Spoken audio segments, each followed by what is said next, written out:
Start the meeting. Okay. Good afternoon, members of the committee. As your corporate officer, I'm calling the November 30th Pemberton Valley Utilities and Services Committee meeting to order at 1:02 p.m. We would like to recognize that this meeting is being held on the traditional territory of the Lillooet Nation. The first order of business is election of chair and vice chair as required in November of each year by the Local Government Act and the Procedures Bylaw. Before I call for nominations, I'd like to outline the process that we will follow. Starting with the chair, I will call for nominations from members of the committee. The nominee must then consent to the nomination. If there's only one candidate nominated, that candidate will be declared by acclamation. If there is more than one candidate nominated, an election by secret ballot will be conducted. Ballots will be counted.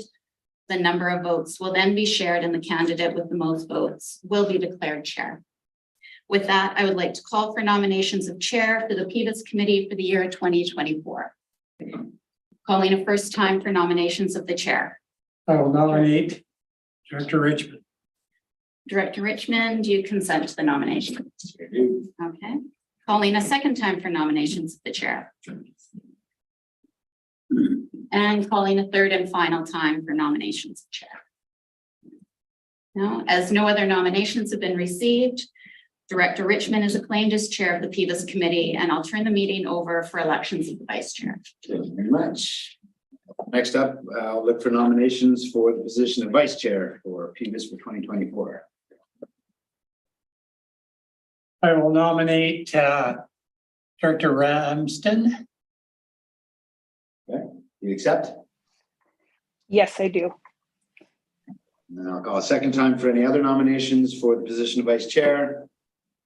Call third time. Hearing none, you are acclaimed as vice chair, Director Ramsden. Okay, let's get into it. Any amendments to the agenda? Seeing none, a motion to approve is presented, please. Director Mack, second by Director Kennett. Any opposed? Motion carries. We have no closed, we have no riser to report, so we're going to go right into delegations. And it wouldn't be a PVUS meeting if Dolores wasn't here. So, come on up, Dolores. Okay, do I get to sit here when I, Yes, please. Wherever you want. oh my gosh, okay. Well, good afternoon, everyone. And I'm glad I wasn't nominated for anything. Yeah. Okay, the first thing I wanted to do is thank you all for the PVUS grant that we got last year. And it was because of it, it was a very successful year for the race program, which was the main reason for it. Just to let you know a few things.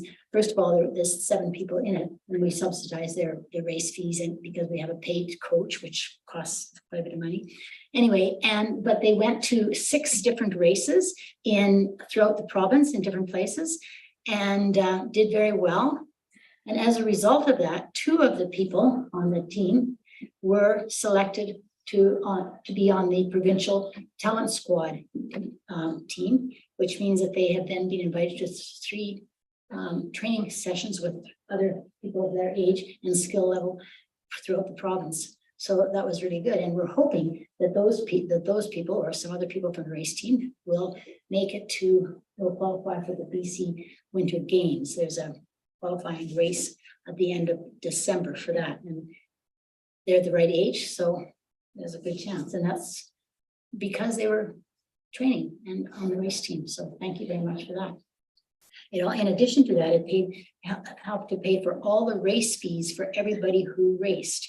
And the race team, as I said, they raced in 6 races, and not 6 races, many more, 6 places. And at each race, there's 2 or 3. At each event, there's 2 or 3 races on the Saturday, the Sunday, or there were lots of races. Which adds up to a lot of money, but our club has always wanted to pay for the race fees for all the members that go in races to encourage them to continue skiing.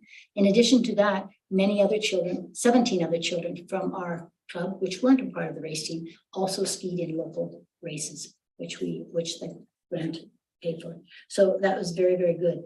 And this year, the same race program is happening.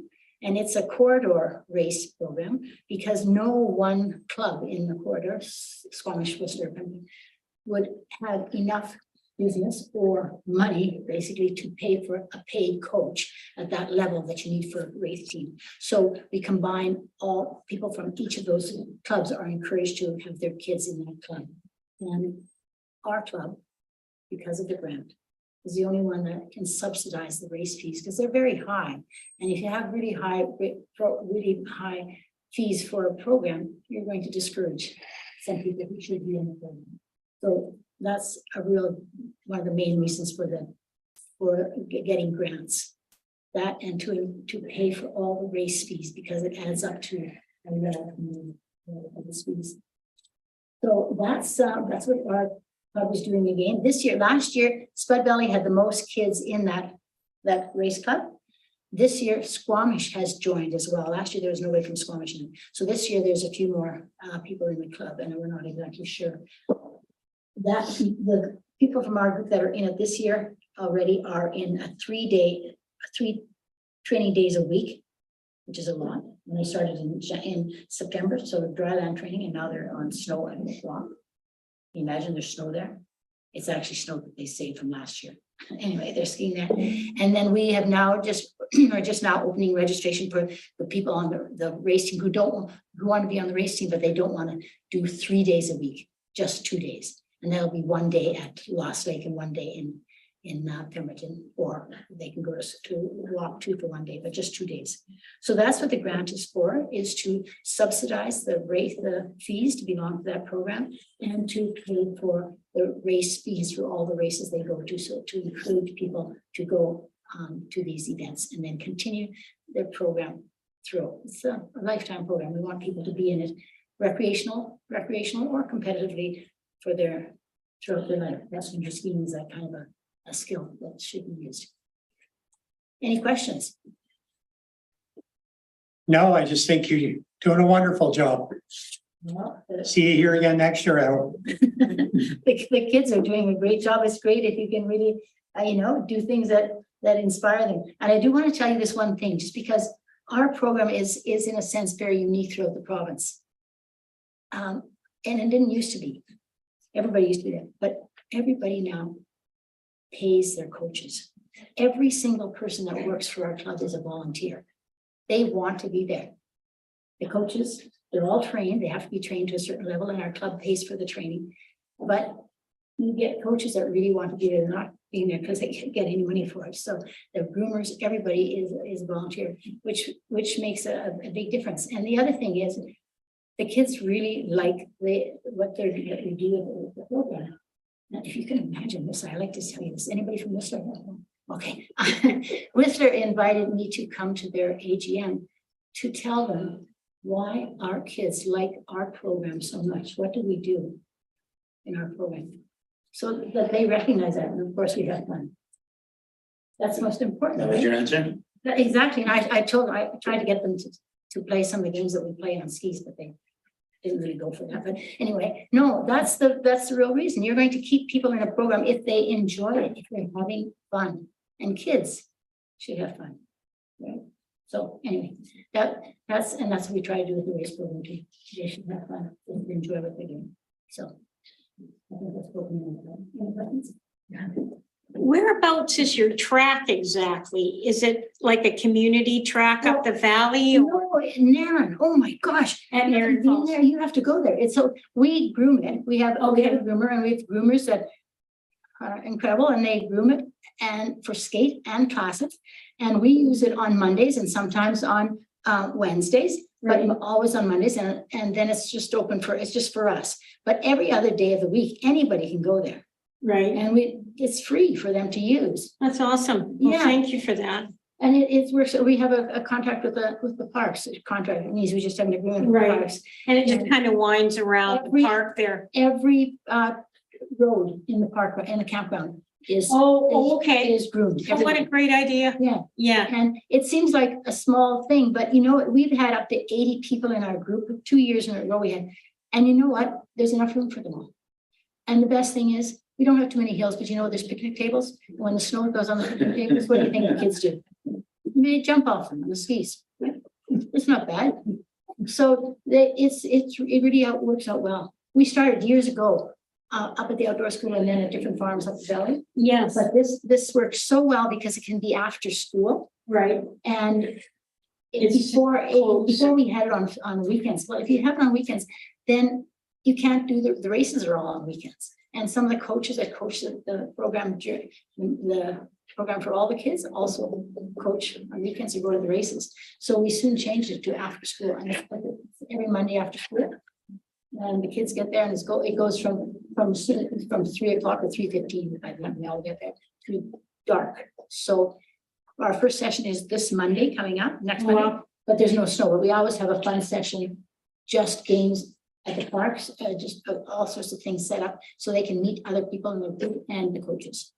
And then the first on snow, hopefully there's snow, is January, and it's every Monday. And of course, it goes as late as the sun, as it stays light. So by end of February, we have to try to get them out of there by 6. They still want to be there, right? So, but yeah, so it just goes from 3 till dark. But really, any adults can go on skiing. Anybody can ski every other day except the Monday afternoon. Well, that's really nice. Yeah, so That's a wonderful addition. oh, it's amazing how long the program has been happening. This is the 39th year. I started when I was 2. So, Awesome. Well, thanks, Doris. It's an amazing club and it's always good to see you. Thanks for your okay, work. so that's it. That's it. You're up to Thank luck. you. We'll tell you what we nominated you for later. Yeah, right. Okay.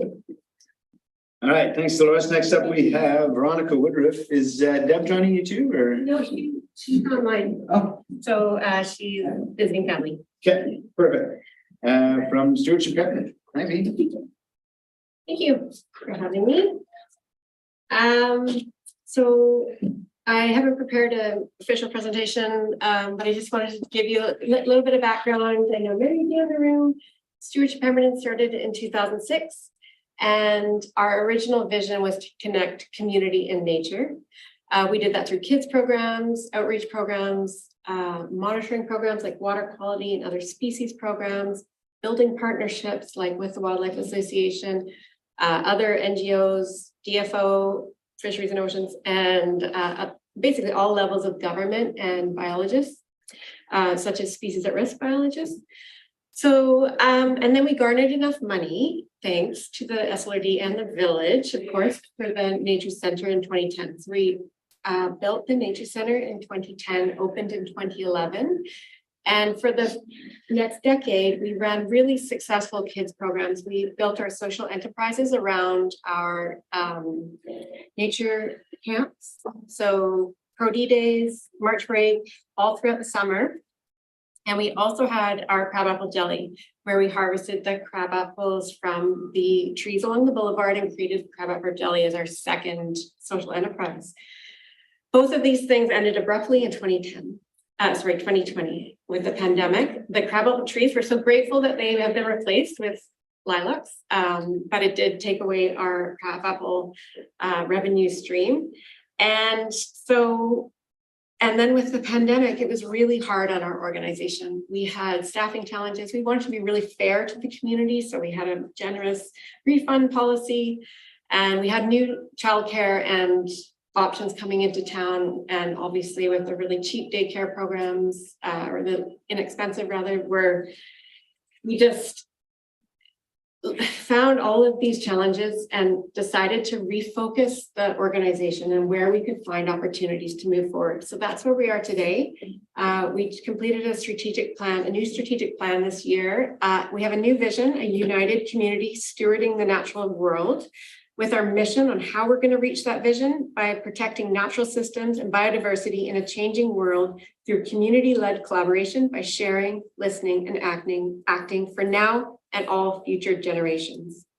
We have had a new board of like heavy hitters in town. We have representatives through the regional district, through the village, and also Lillooet Nation representative on our board now. And we've decided to focus on, we've built a committee structure. So we've got a committee that's working on climate action and a committee working on food sustainability programs, or our Feasting for Change programs. So those programs include the Pemberton Creek community garden. We have many people, I think up to 50 on the wait list waiting for plots. And then partnering with the village to pursue the permanent agricultural park.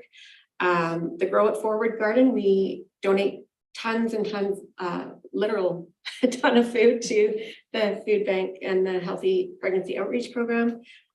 Through our Grow It Forward garden, we have the permanent seed library and the permanent fruit tree project that we help landowners harvest trees to reduce wildlife conflict.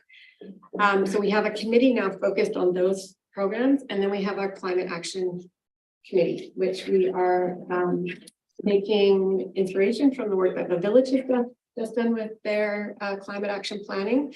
And we also had a grant 2 years ago to figure out how we could really inspire community action in climate planning, climate action. So to start to put some of those things in practice. So I'm here today. The funding we've requested now, we were, the idea, even with building Stuart Peppermint and the Nature Center, was that we could be financially secure. With the pandemic and the challenges around not being able to hold big fundraisers, we have a lip sync battle fundraiser that we haven't held since 2019. And then the same challenges a lot of businesses are having in staff retention, housing, challenges with our paid staff, our previous paid staff that just couldn't find housing.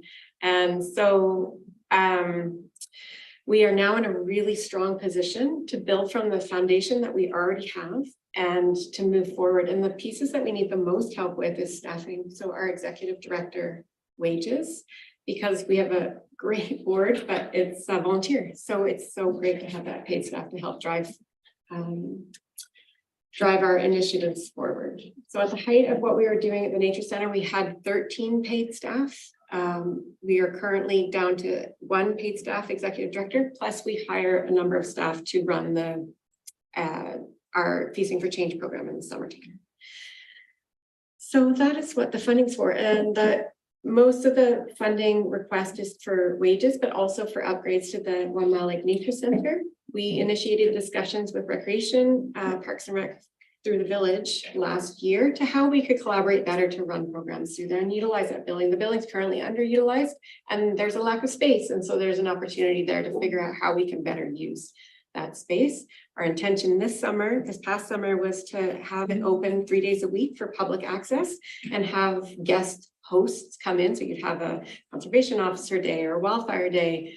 We're looking to implement that this summer so that we actually have public interaction and becomes part of the draw into 1 Mile Lake and for visitors and residents, and mirroring the programs that they have at Lost Lake. So working with Aware. But basically our success always comes from partnering and collaborations, because so many people are doing great work, and if we all leverage each other, we're able to do great things. So the work that's been Aware's put, the museum through the municipality of Whistler has put a ton of effort into the Lost Lake outreach program. So they've offered up all of their material to help us develop the same kind of program for public outreach at the Nature Center. So those are the kind of things that we're pursuing for upcoming. What kind of material are you talking about? If you've ever been to Lost Lake in the summer, they've got a table and they have a theme every day, Monday to Friday. So one day is birds. So they have a big eagle, and they have a bunch of birds that kids can handle, and they have some interactive games that kids can play, and it's staffed full time by 2 people. So they have bird day, mushroom day, wetland day. Wetland day is fun. They have a tank with bugs and fish that they get, and these are all things we own already at the Nature Center. So it's basically structuring the display. So as kids are walking by, you've got a staff table there and some fun things to do to engage kids in nature as they're walking into the park. And what other sort of programming? You say, we got we have space there, it's underutilized. What other kind of programming are you considering in there would be a good fit?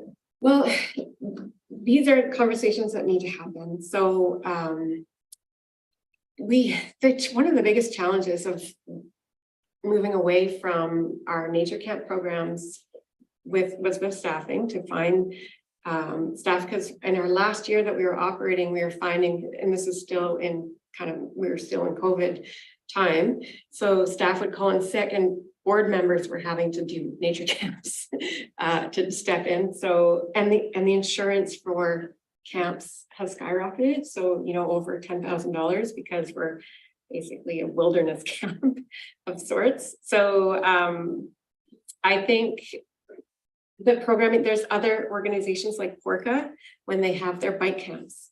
And this could be a hub for them to use in the evenings for their bike camps. So those are the kinds of things. And then of course with the recreation department and what that might look like. Thanks. Any questions? I have a question about what are you using the building for now? Like just meetings and do you have kids hang out there too and do things or? We don't currently, the building is underutilized. Yeah, we use it for our meetings. We have we have a really cool watershed model. If you've never seen it on the deck there, it's a scale model of the watershed. We have been working with Lillooet elders for almost 3 years to map out important trade routes and important Indigenous places. And so that's going to be a new sort of passive draw to the area. But yeah, the building is there. It has challenges. It's an off-grid building. So it requires specialized knowledge of solar and composting toilets and all sorts of things. So it is expensive to operate. And so, yeah, that's one of the pieces. And it's 10 years old. We need to update the painting. We have a we have a part-time maintenance contractor because of the specialty nature of the building that helps us with navigating the solar and all the rest. So, Right. yeah, but it's there. Again, this is a foundational piece that we're looking to build up with as we're shifting our organization to where we're at today. Awesome. Any other questions? No, just thanks for all you do. And yeah, I think there's a lot of potential there, so we need to utilize it. Awesome. Thanks, Veronica. Appreciate it. Thanks for being here. Thank you very much. That's 6 minutes ahead of schedule. Okay, good. So we're on to 5.3. We're going to hear from Anna Lynch about the Pemberton Arts Council. Afternoon.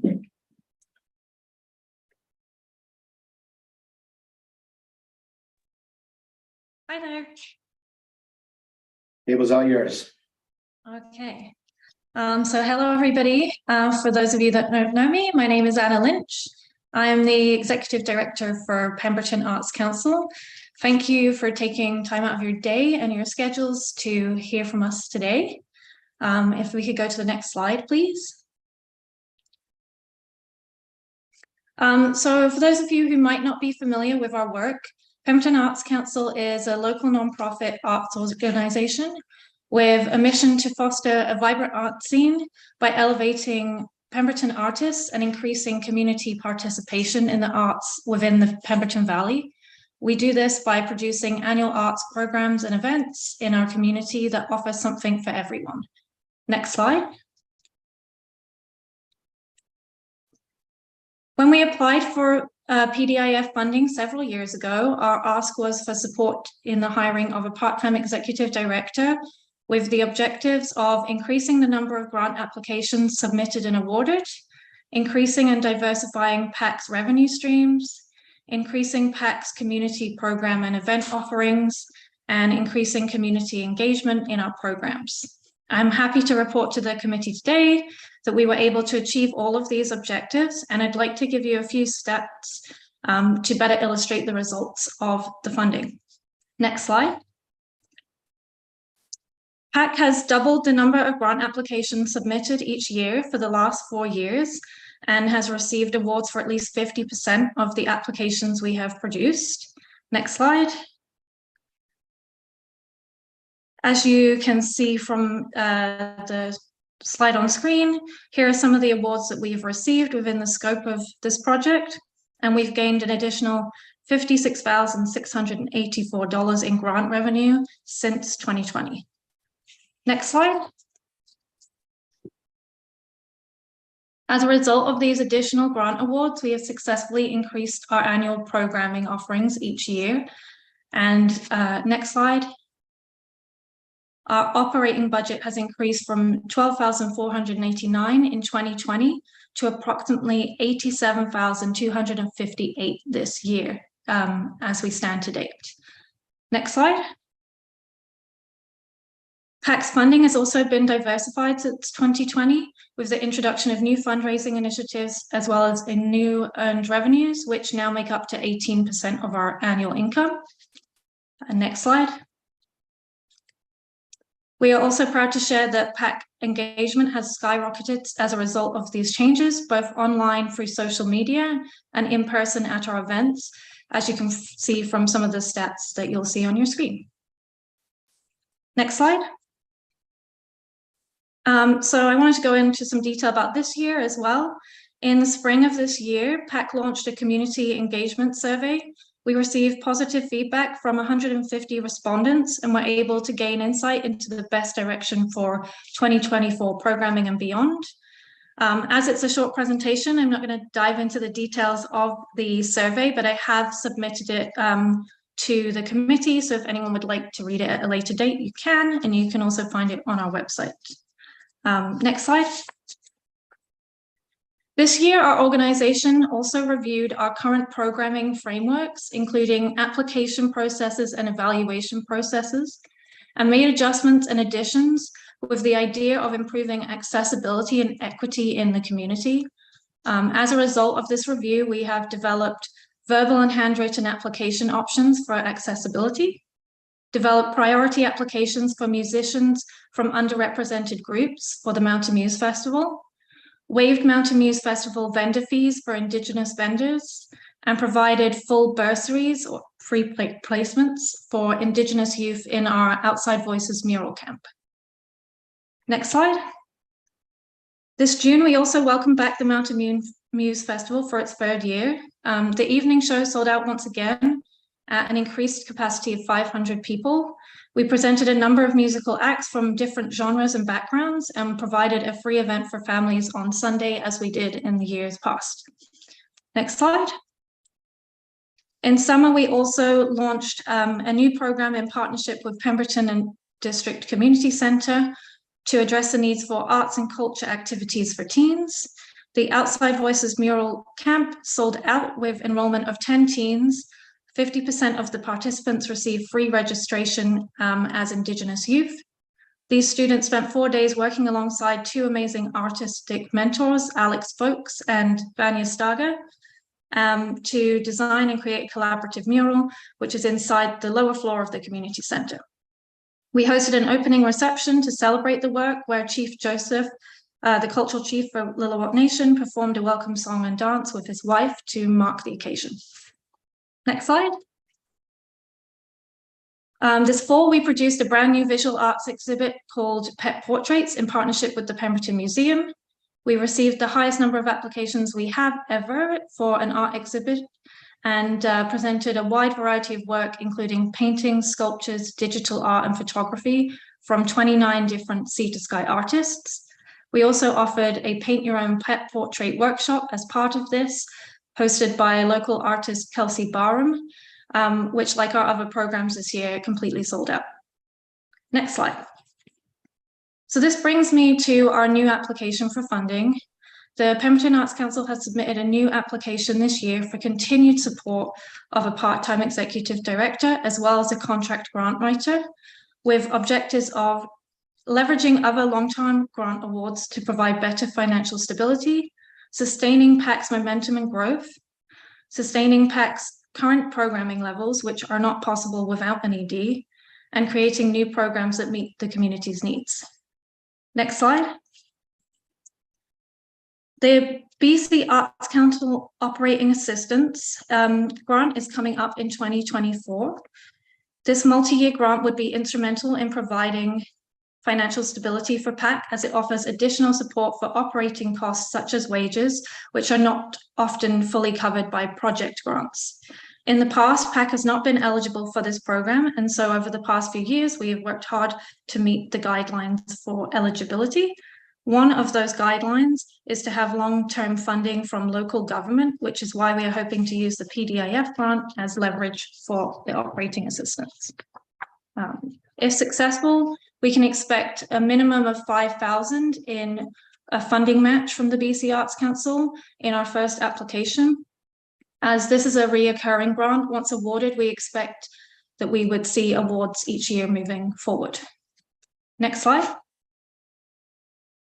The executive director takes on many responsibilities in their role, but some of the key deliverables expected in 2024 as part of this project would be the application for Arts Impact Grant, research and application for grants for proposed programs such as an Indigenous Heritage Mural and Art Workshops, the production of the Mountain Muse Festival and the production of the Outside Voices Mural Camp, the organization of an annual fundraiser, applying for BC Arts Council Operating Assistance Grant, production of the annual art exhibition and workshop, review of financials, and production of an operating budget for 2025. Next slide. So this project budget that was submitted in our application and is on the screen reflects the maximum cost the project would need annually and the maximum funding that we could receive to balance this best case scenario. ED wages in this scenario are worked out at 30 hours per week, and the grant writer hours are worked out at 215 for the year. Should PAC not receive full awards from all the funders listed, we would reduce both the grant writer hours and ED hours to fit the new budget. In order to be able to operate efficiently, the ED would need to be hired at a minimum of 20 hours a week year-round, which is why we have asked for support for a part-time ED. Next slide. If PAC is awarded funding from the PDIF grant, we would recognize the Village of Pemberton and the SLRD in the following ways. We would have digital recognition on PAC's website landing page, on our monthly newsletter footer, and the digital ticket footer for any tickets purchased. We'd have print recognition on Mountain Muse posters and signage, and on Outside Voices Mural Camp posters. And there would be verbal recognition from opening speeches at the Mountain Muse Festival, the Outside Voices Mural Camp reception, and art exhibition reception as well. Next slide. Thank you for your time. Please let me know if you have any questions. Thanks, Anna. Thanks for the presentation. Any questions? I'm good, thanks. Thank you. Awesome. Well, thank you again for the presentation. And I gotta say, I feel like the Arts Council has really built up a lot of momentum over the last couple of years. And you guys have become a real force. And I particularly like the Muse Festival. That's my favorite, but lots of great programming, and thanks for all the work. It's good stuff. Thank you very much. Okay, we're on to 6, which is the consent agenda. Anybody want to pull anything out? None moves as presented. Director Maddox, second by Director Kennett. The opposed, motion carries. The business rising. None. We are on to 8.1. SRD CAO verbal update. Gilmore. I don't have anything. Nothing. 8.2 Village Pemberton CAO verbal update. Ms. Tracy. 8.3 information report. We're on the rec service report for the 2nd and 3rd quarter. Aaron's is going to join in. Good afternoon, everyone. Good afternoon. You'll have to excuse my voice. I'm recuperating. I didn't expect to see it. Well, you know, I think it's very important to be here.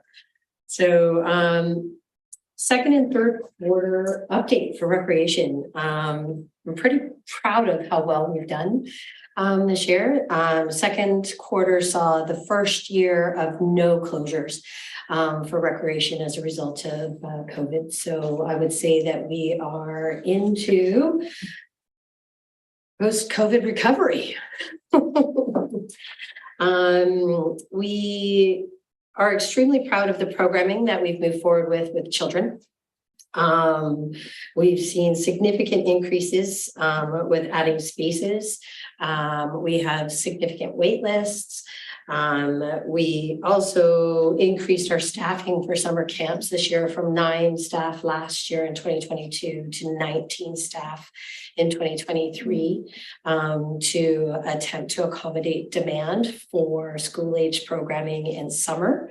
We saw 1,725 kids go through the facility this summer in just that program. That's super significant because on top of that, we also have programs. The rest of the programs in the building are all for school-age children as well. So it's a pretty busy little spot. We went on to fitness programs. We're super happy. Fitness programs have continued to increase. We've had just a steady increase with wait lists every day. Because of COVID, we're pretty thankful.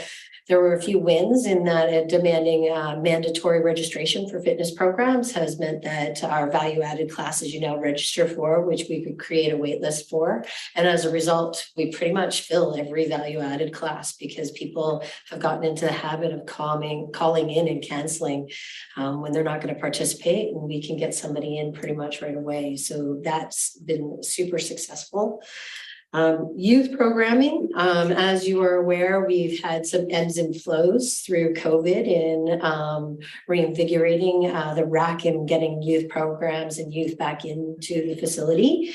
So this past spring, we approached Pemberton Secondary School principal and requested that she help us promote a survey.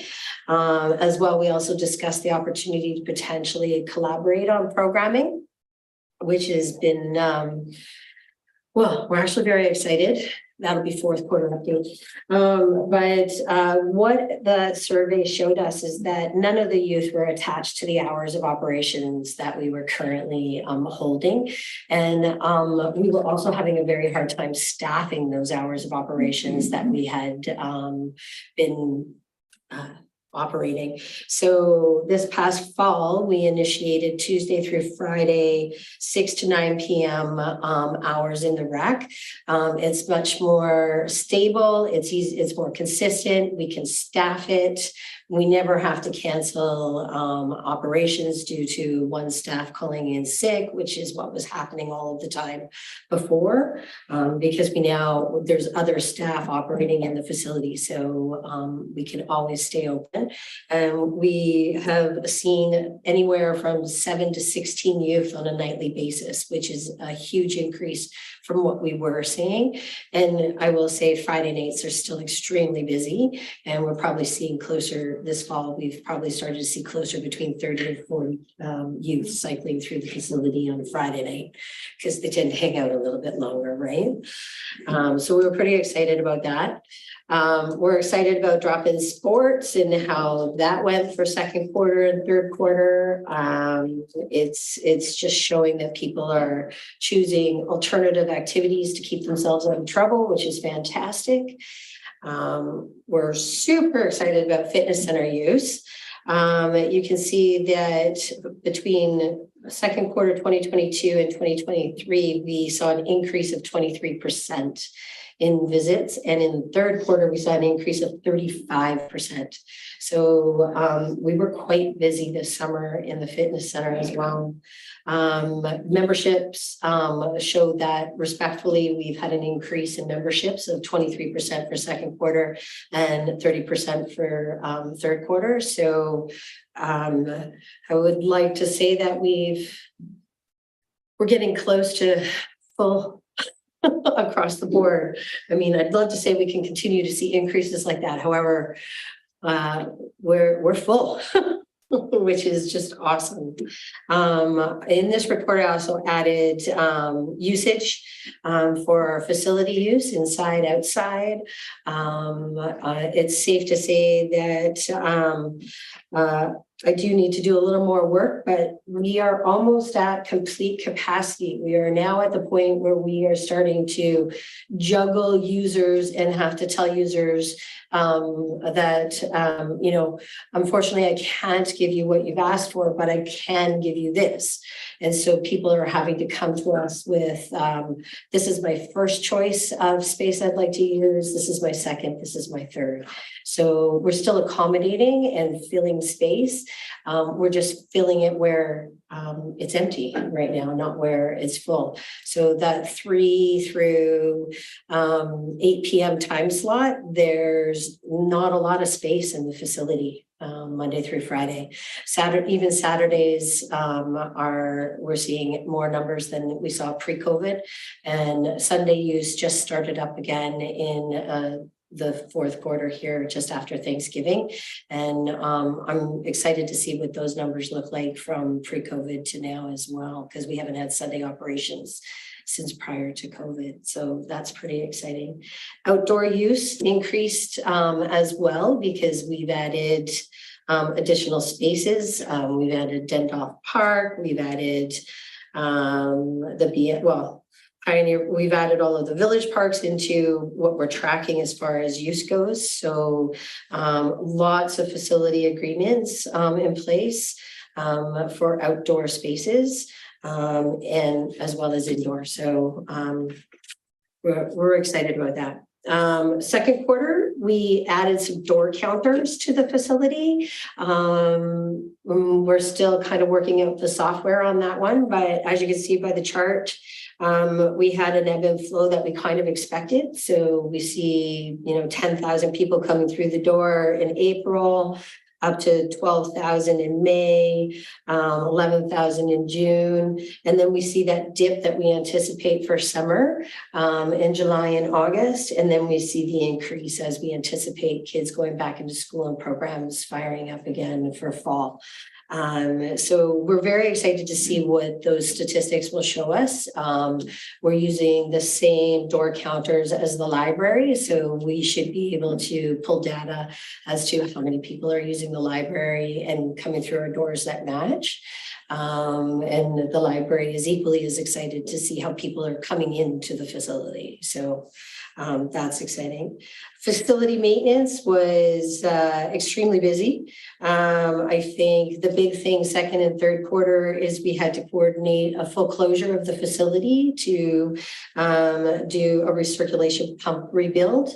And I think that was it was completely unnoticed because we planned it for June 30th with the staff having the ability to still be in the building to plan and coordinate July 1st celebration. So it was very much unnoticed because the kids got out of school on the 29th. I think those who were leaving town left, and no one not even one single person asked, why are you closed? So it was just kind of perfect timing how that all worked out, and everything ebbed and flowed there as anticipated. And we're pretty pleased with how that's all washed out. We met the technical safety BC electrical operating permit requirements. Those were fairly new, but we've ticked off that box as well as just daily operations and opening and closing facilities. The basketball court, we had the surface was poured in July. It has seen a ton of use. We're very excited about how often we see kids out there playing. We had our grand opening event on September 29th. I think it was a lot of fun. It kind of gave us license to recognize that maybe that's something that we can coordinate moving forward. It was dominated by youth and grade 7s. So it was a lot of fun. It's a lot of fun to see that the kids are out there every recess and every lunch right now, and even on the weekends, right? So it's being very well used and very well loved by the school. So that's amazing. In the dark and in the rain. Yeah. I saw guys out there playing in the frost and speaker going. It was like 10 o'clock at night the other night. Yeah, exactly. Well, there's just enough ambient light from the street lights, right? So that was, another bonus we weren't sure was going to be a bonus or not, because you never really know, right? We were extremely pleased with how July 1st celebrations went. We worked really closely with the Pemberton Chamber of Commerce this year, which Natalie stepped up and agreed to organize the parade, which we think was a huge hit. The event itself, staff was completely overwhelmed because I don't think you never really know when you run a special event how many people are going to come on out and enjoy it, but they were very overwhelmed. So it is pretty much just a copy, paste, repeat. We had lots of feedback, positive feedback about it being at the barn, because typically July 1st is super hot. And so we had shade, and none of the vendors, all of the vendors were very pleased. And I think we're excited about pursuing doing that one on a repeat for next year. This year also saw us able to start doing some staff development, with COVID. We weren't able to do much training and things like that. But we have all recreation staff doing empathy training through a virtual site called homelessnesstraining.com. It's customer service oriented. It's about working with all individuals, all types of demographics. And it is something that the library uses as well. So the bonus is we now have common language if we have any challenging patrons that frequent both spaces. We're using the same technique to work with them, and either keep them welcome in the building or move them along, which has been really lovely. Facility maintenance coordinator has pursued a facility management certificate.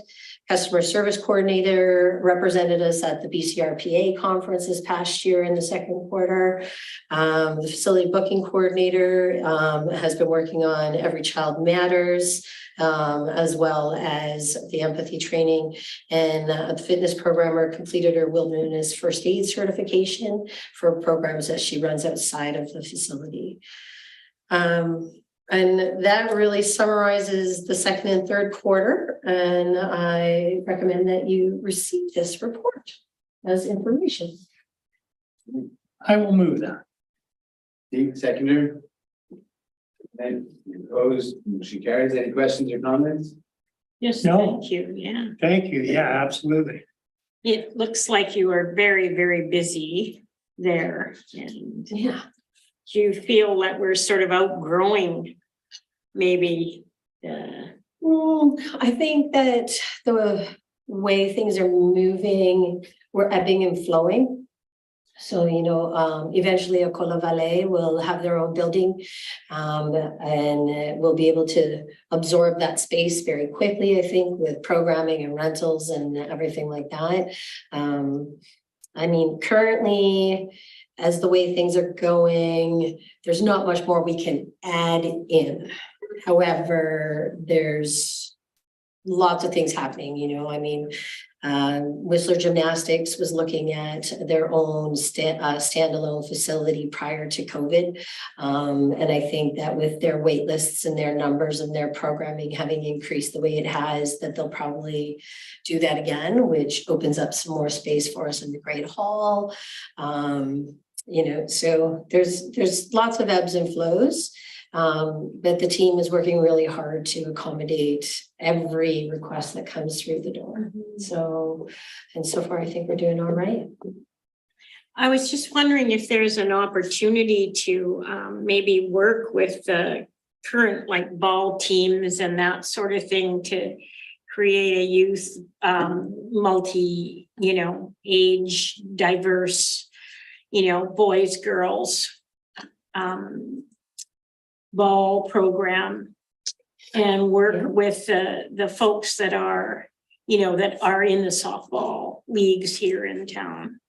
Yeah, there's a couple in town who have been trying to bolster youth baseball, softball, for a little while. I think dilemma being when you start operating a standalone a succinct program that's just one sport oriented, then it takes specialty to do that, which you would draw upon individuals who play themselves and coaching and that sort of thing. But it's also a registration based program to a certain extent. So they need the numbers in order to facilitate. So right now, what they have done is there are a bunch of Pemberton youth who go to Whistler. So they've started up a Whistler, but they're referring to it as a Sea to Sky baseball program.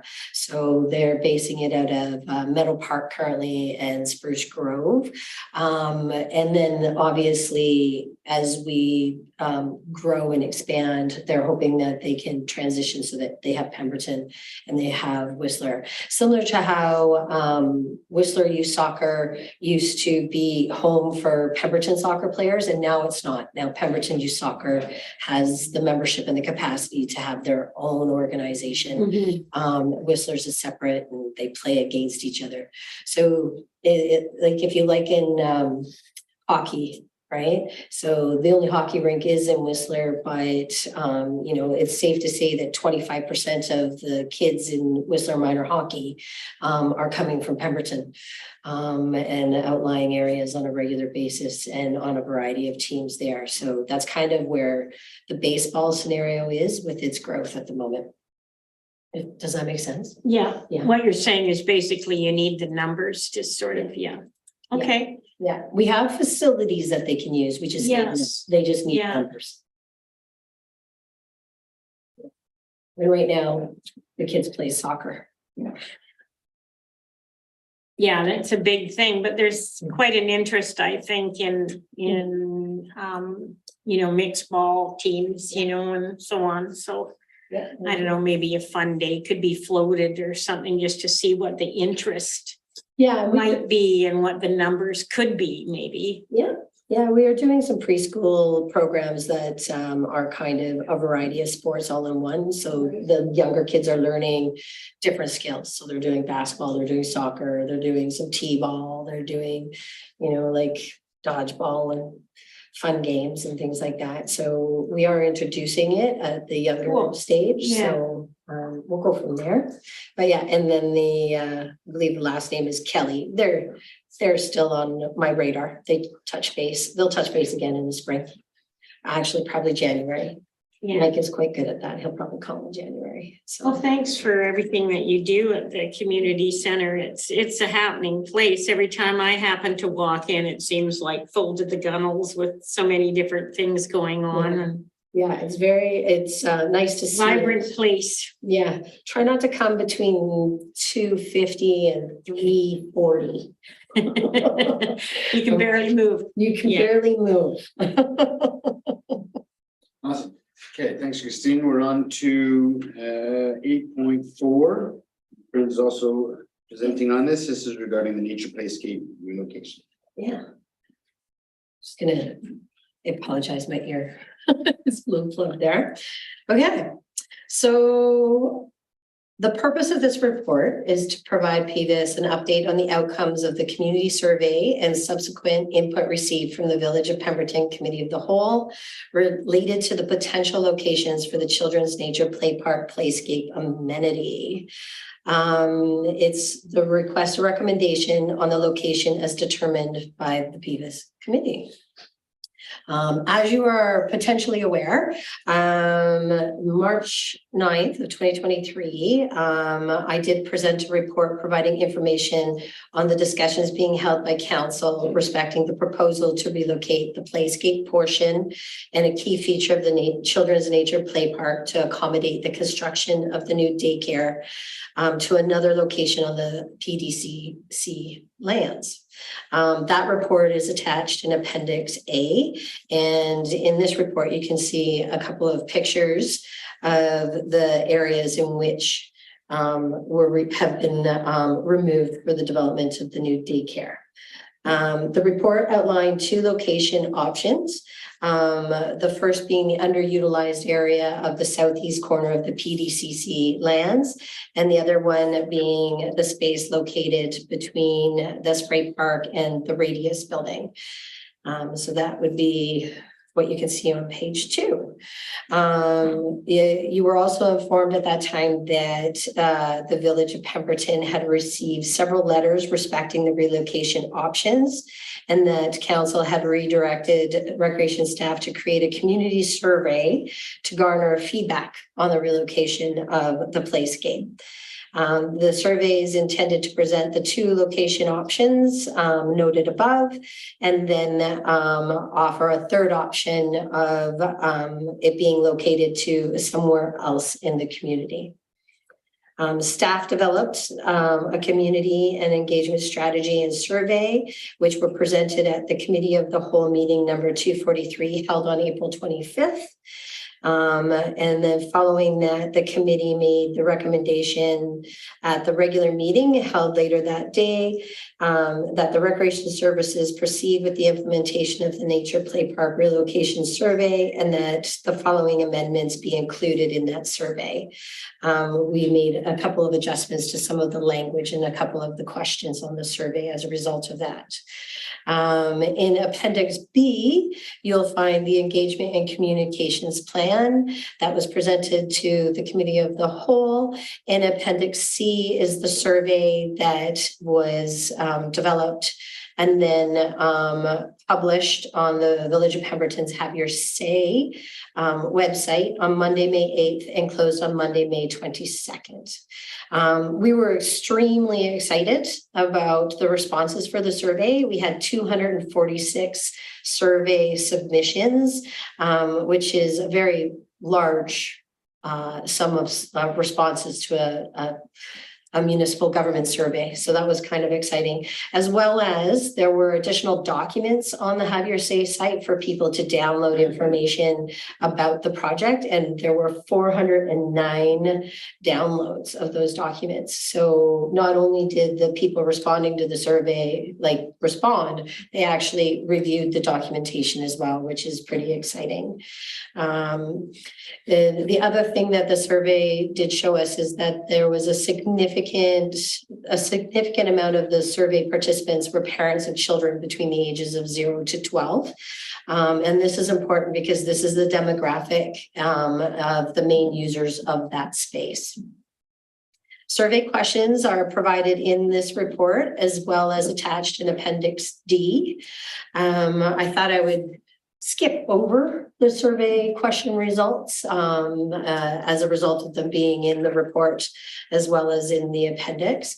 I think what is good to note is that one thing we did note is that there was one question, which was question 12, which was based on the option chosen in question 11. You had to sort by choice. We had to sort out all the choices. So there is the Appendix E, sorry, that is related to that. And then we gave them the option for comments. We definitely didn't need to give them the option to provide comments, but all of those comments are provided in Appendix F, so you can see what kind of feedback we did receive. And then it also outlines that the other options for alternate locations in the community and how they were reflected. So we didn't actually provide people with options. They came up with them themselves. So the first one was just other. The second was Denduff. The third was relocate the hill or elsewhere on PDC green space, Pioneer Park, Gates Lake, the industrial park, 1 mile, and the Barn Tide as suggestions for where the playground could be relocated. These survey results were presented at the Village Committee of the Whole meeting number 246 held on June 20th.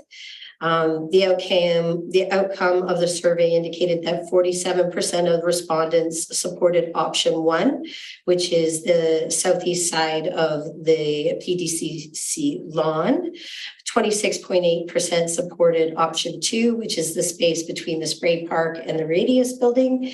And then 25.6% recommended the playscape structure be relocated to another village space. Following the review of the survey results, the Committee of the Whole recommended to Council that further exploration for an alternative location for the playscape be undertaken and that this be referred to the PVUS committee. At the regular meeting, number 1586 held on June 20th, the recommendation for the committee of the whole was brought forward and the following resolution was passed. And that was that staff explore options for an alternative location and that options be referred to the Pemberton Valley Utilities and Services Committee for consideration. So that brings us into discussion. I just need a second.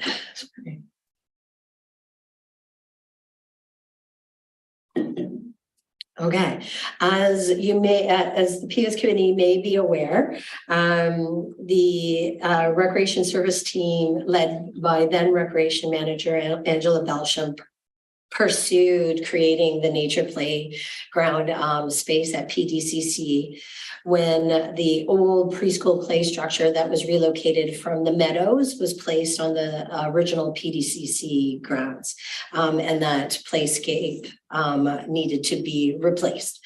So the aim for the new playground was to enhance the outdoor play and the explore experience for the 0 to 12 demographic. In 2015, Recreation Services, which was then a department of the SLRD, received funding in the support of the PVUS committee to construct a children's nature play park at the PDCC. It was to be developed in 4 phases, and the project was to integrate elements into the park to support creative play and encourage confident exploration with the aim to help children develop a lasting affinity for the natural world. The development of the Children's Play Park was made possible through grant funding through many sources, including the Government of Canada, the SLRD, Village of Pemberton, Interjects, BC Hydro, Tree Canada, Pemberton Rotary, District Rotary 5040, Whistler Blackcomb Foundation, Whistler Real Estate, and then many volunteers from the Pemberton Rotary and the Pemberton Youth Interact Club participated in working on site to develop the amenity. The key element noted was the development of the Children's Nature Play Park offered a new and enhanced play experience, incorporating spaces for 0 to 12-year-olds. And the main user groups being those residents and around the PDCC and PDCC users themselves. So that looks like school-age children, 5 through 12, and then early years kids 0 through 5. Funders were very excited about the phased plan created and understood the importance of phasing it. Phase 1 included the installation of the grass maze, and the grass maze opened in August of 2015. That one would be your 0 through 4 outdoor nature experience. Phase 2 was divided into 2 components, and one being the brick patio, which has shaded trees and picnic benches surrounding it, as well as the playground with the water feature and adventure park beside it. Phase 3 was the completion of the larger playscape, as well as spray park, all of which was designed for 5 to 12-year-olds. Phase 4 was to develop an outdoor classroom and a perimeter trail, which remained to be completed. It is significant to note that as more residential and multifamily housing near the community center developed, recreation services has seen a huge increase in use at PDCC from local families in all areas, especially after school, during summer, on weekends and things like that. As you are aware, the development of the new daycare required that aspects of the playscape feature, as well as the multi-purpose sport feature, and a proportion of the phase 2 playground space be removed to accommodate the daycare building and playground for the daycare. The water feature does remain, and you can see we did attach everything that is not scratched out has been removed for the development. Staff did intend to move the playscape feature and other elements to the underutilized southeast corner of the community center lands, as we do believe it is important to maintain these features for the connection to the Children's Nature Play Park. When determining a new location for the playscape feature, we took in multiple things into consideration. Existing park playgrounds, the age ranges that are used, potential locations that add the right value to the outdoor play opportunity, proximity to what we do refer to as the recreation hub in the village core, and other amenities like washrooms, space required to house the feature, accessibility to the location by all users, population growth, multi-generational use, neighboring uses, safety, maintenance and repair, relocation and operating costs, and timeline to relocate and install at a different location. Staff have considered all of these things when in the relocation options, including in an existing village park or at Denduff Park. However, unfortunately, this has proven to be a challenge due to the amount of space required for the feature, location limitations due to size, proximity to other community amenities or playgrounds already in places in parks, and the consideration for the original concept, which had been approved by PVUS, partially funded through the Recreation Service budget and other funding received. While Denduff Park could accommodate the feature from a space consideration, we are still in the process of determining what uses and other amenities will exist at that space. It's also it is worth considering that the budget to relocate the feature to a location off the PDCC lands may not be covered under the Big Carrot project grant, as this was not identified in the grant budget submission. Whereas an argument can be made that the relocation of the play feature within the PDC lands is within potential project costs.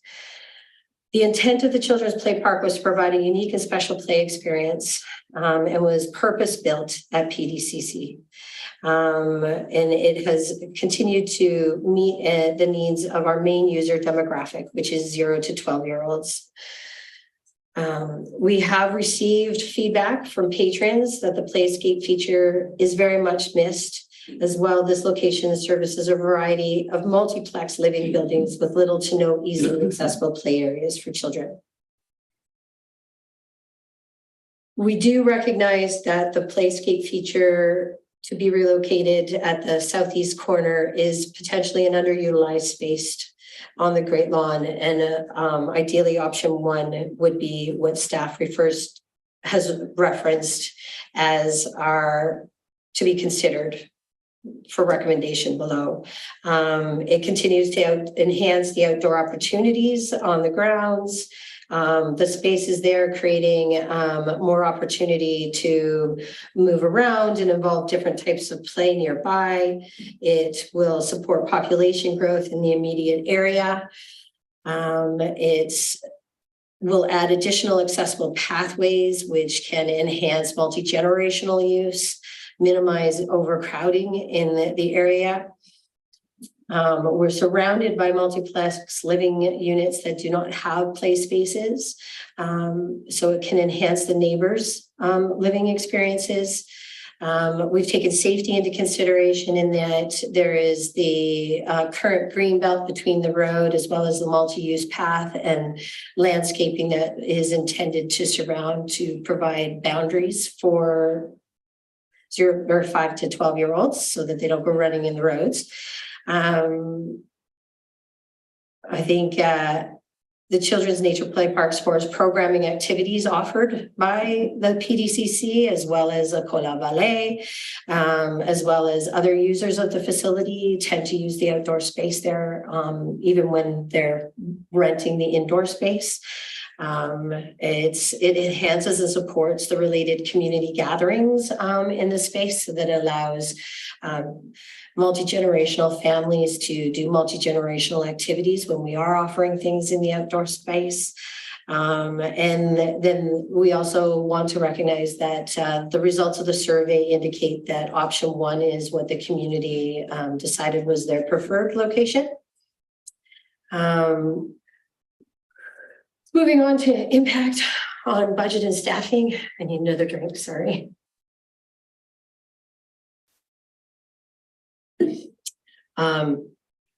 Nature Place Scape Park will require additional funding in order to relocate. We anticipate that, well, that is due to, we will need to have new surface material and site preparation done. And depending on where that relocation site is, we've gotten some estimates. It can range from $30,000 to $85,000 from a relocation perspective. It is expected that the daycare grant can potentially absorb some of this expense, and that it is expected that the scope of work can be relocated at PDCC because it's a potential decent spot for the relocation. It is potentially determined that the cost to relocate another space could be more expensive. However, we need to know where we're going to relocate before we can come up with solid expenses for that aspect of this decision-making process. To summarize, the recreation manager, myself, recommends that the PVUS board recommend to the SLRD board that the PVUS committee receive the Pemberton and District Recreation Services report for information on the Nature Play Park Playscape structure relocation and recommend option 1 for relocation to the Village of Pemberton Council for consideration. That's all you got? That's all I got. Any questions? I should have stopped and asked if there were any questions along the way. It's thorough. It took us right to. Any questions? I'll move that recommendation. I just maybe just to not avoid, but to inform this conversation, let's put it this way, to give you a little bit of context of what the conversation sounded like at the village table. There's been some members of council that are concerned that this will eat into our green and gathering space. In other words, the Great Lawn has a lot of value for community gathering space. We didn't use it for Canada Day this year, but we often do, and for other community gatherings. So that has been a big concern for some members of council. So I just want this group to be aware of it as part of the discussion.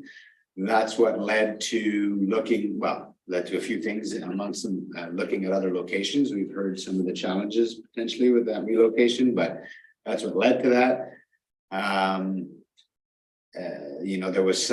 There was some potential preference at the village table, the council table, about maybe option 2 because it ate up less of the lawn. Other people were worried about the proximity to the building next door, etc. So I just want you guys to be aware there is some real concern, and so for this discussion to be clear and thorough, and that we don't have to go back and forth, and that is a point of concern, is the fact that it will eat up into the Great Lawn. I'm just going to see Director Ramsden, anything else you want to add from what we've discussed at the council table for informing these guys? No, I think you covered it there. It's just that, and I guess what I would do is just emphasize the concern that was raised, that's the Great Lawn is one of the few open green gathering spaces, if not the only one in the village. And so the concern, this came from a concern that we want that, or it seemed many members of council want to preserve that space. Go ahead, Director Mack, and then Director Cannon.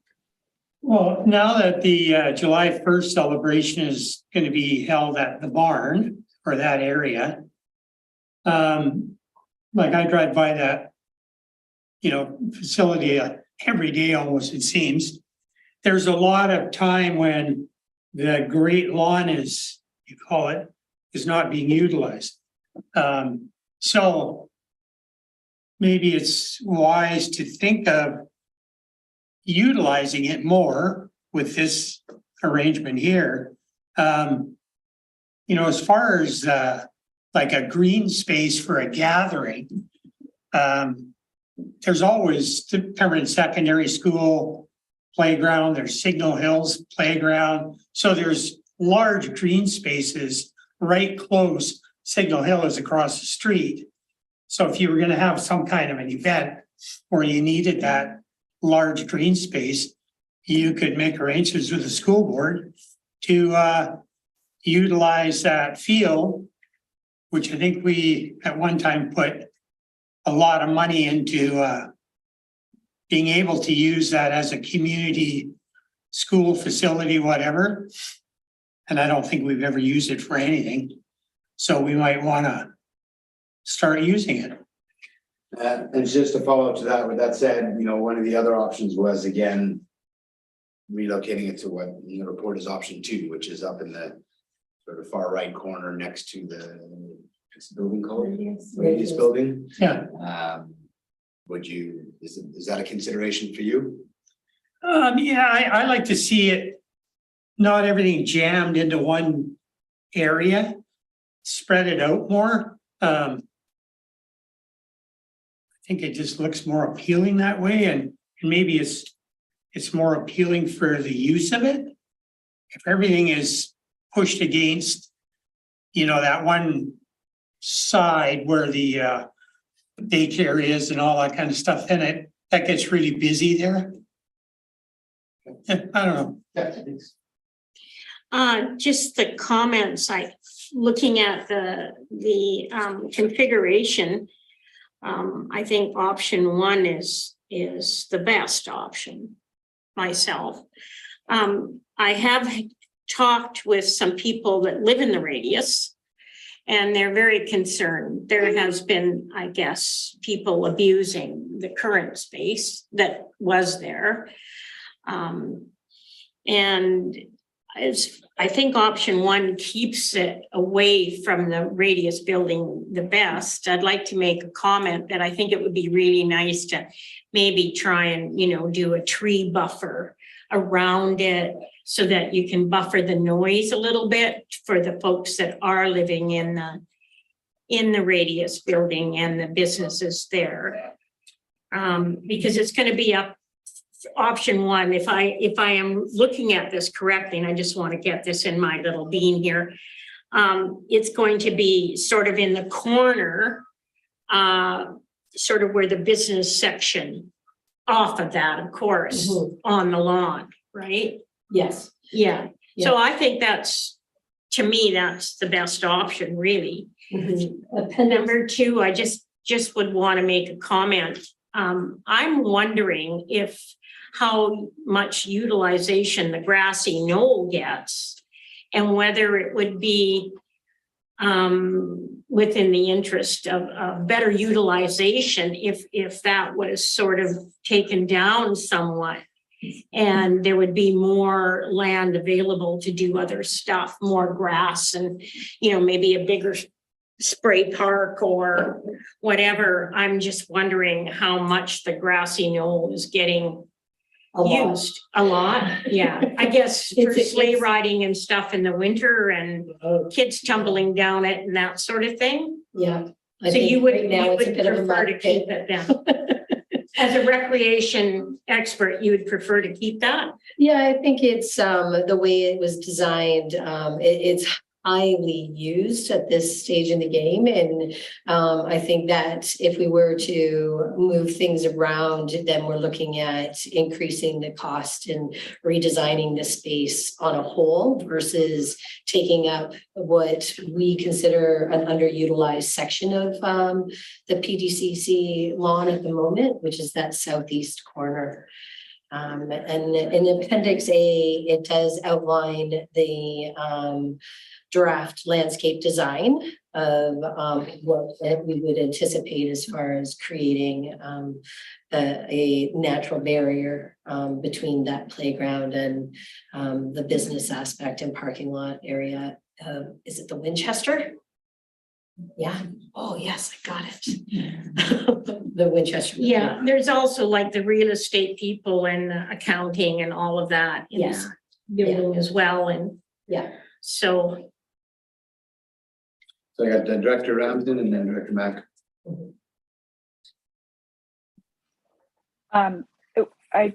There was one other comment and I'm just putting it, or one other concern or thought that was raised in this discussion of 1 versus 2 that I just think might be worth raising. One of the ideas too, it was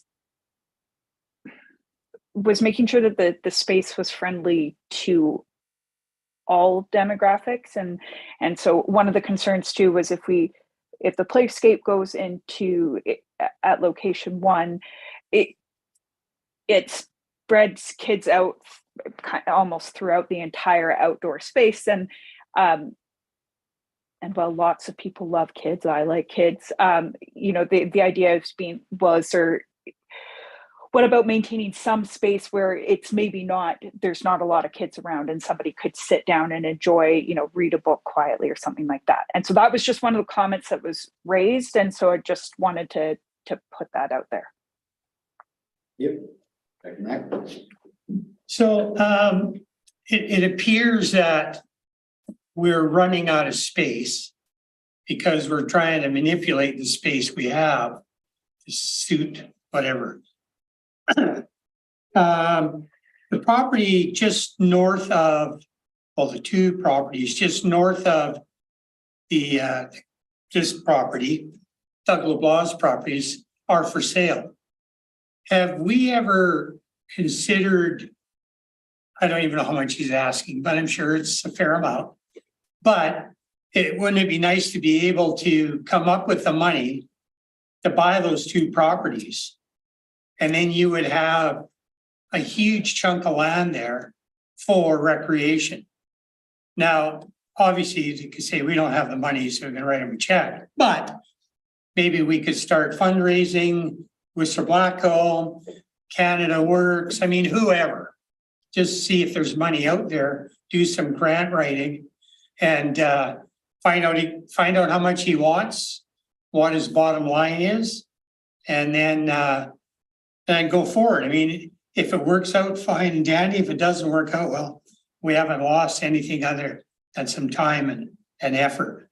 So, there was a little bit of consideration, like we did explore those properties a little bit when we were trying to work out the daycare project. The properties were deemed too expensive at that point. yeah. We've considered it also for other community uses. You're right, it's right next to our community lands, our community center lands. Like, it would be a great addition to that area. It would give us some room to breathe and move. They're pretty expensive. I spoke with them a few months ago and we reduced it a little bit. I won't mention prices in the open here, but it could be something we look at, but I think that the price would be a bit of a barrier at this point. Yeah, well, even just buy one lot, right? Put an option on the other one or something like that. But I think what we should just look into is there any grants available to go down that road, right? And if there is, wonderful. If there isn't, well, carry on. Did either of you CEOs have a thought on it? You want to add clarity on that? Just on the history and/or idea of purchasing those properties, what they would look at, grants. Well, I think too, the one disadvantage that we have is the current zoning and the potential for what they can put on there is higher density. It's sort of townhomes. That's what the zoning is for. And so a park or a public type of zoning would be a downgrade. So we don't even have the option of coming in to try and negotiate at a lower rate because the appraisal is going to be that much higher, and whatever the preference is for that sale is. And I know he's interested in selling both together. That doesn't mean that, of course, if the price is right, someone's going to sell. Well, right at the moment, nothing is moving. You pretty much can't give anything away the way that finances are and all that stuff.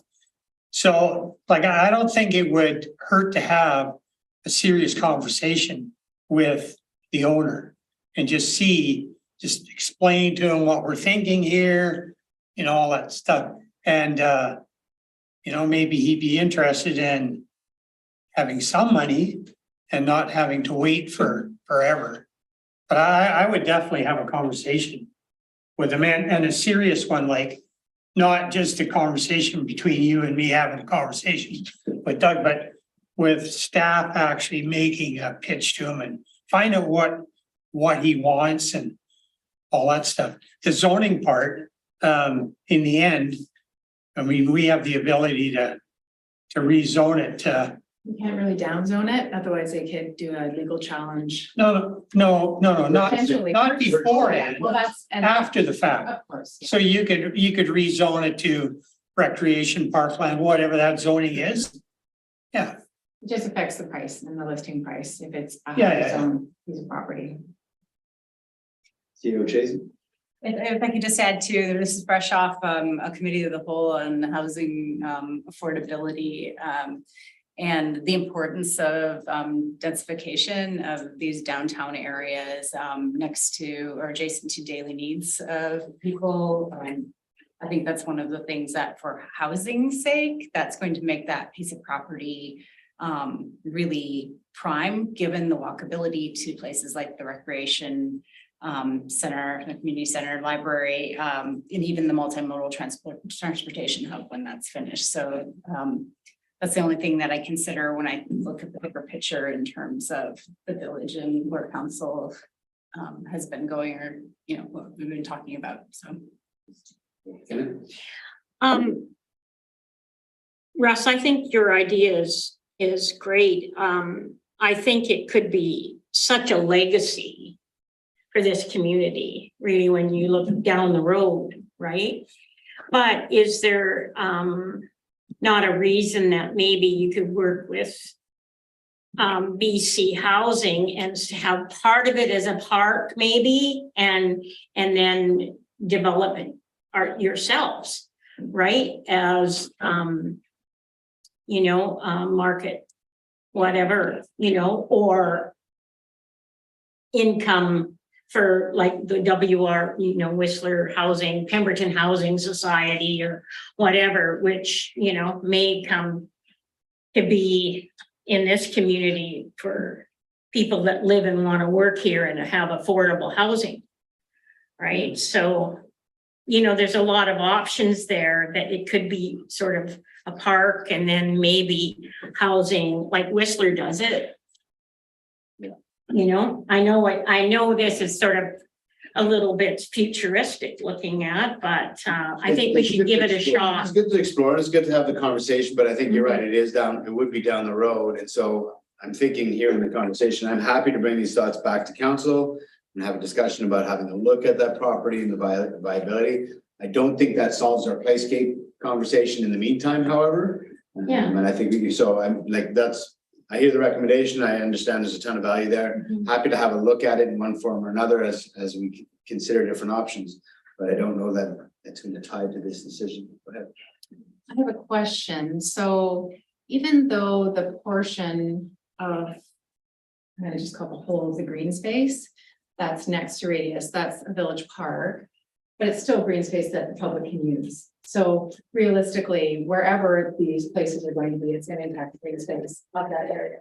So I think The thought was that the option one eats into the gathering space more, whereas next to Radius is tucked in the corner. That's not what people gather.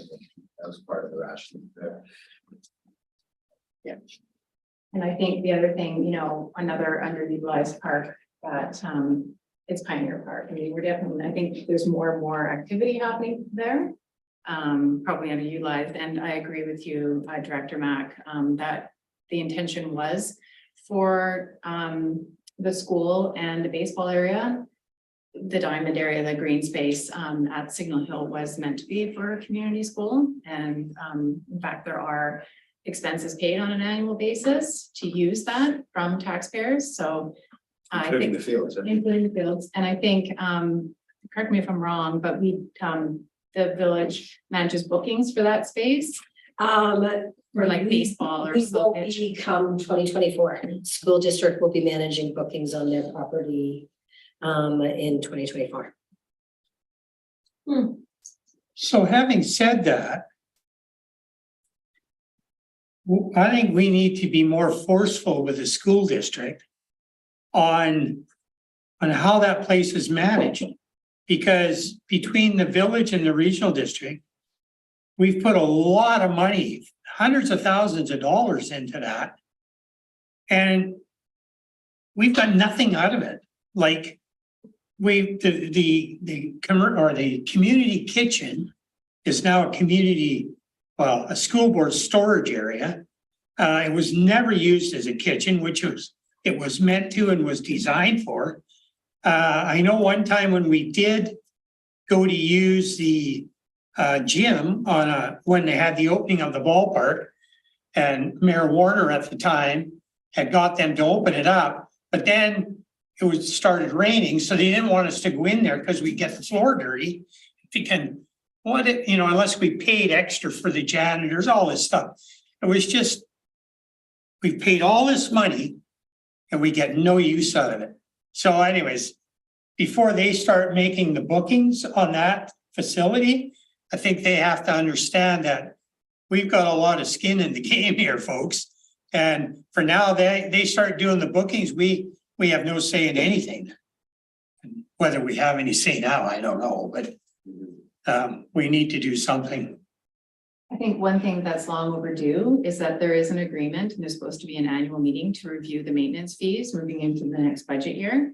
And there was some momentum, but everyone's just busy. And I think at one point that discussion was going to come to the PVUS table, because right now the village pays for that maintenance fee alone, even though it's used somewhat for recreational and for the benefit of both areas.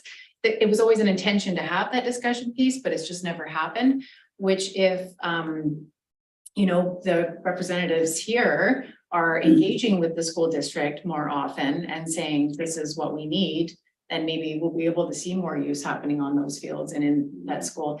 The school, I think it was awkwardly designed for access because it requires someone to come in and supervise because it's not gated off, similar to what you see at Merle Phillips. There's actually sort of more of a community space, but still could be used during the school. So there are some problems with. You could put doors, you could put removable doors or whatever. It doesn't need to have that type of work. That could be something right now. That could be a piece that has a discussion with them. So could I make a motion that we further that discussion with the school board?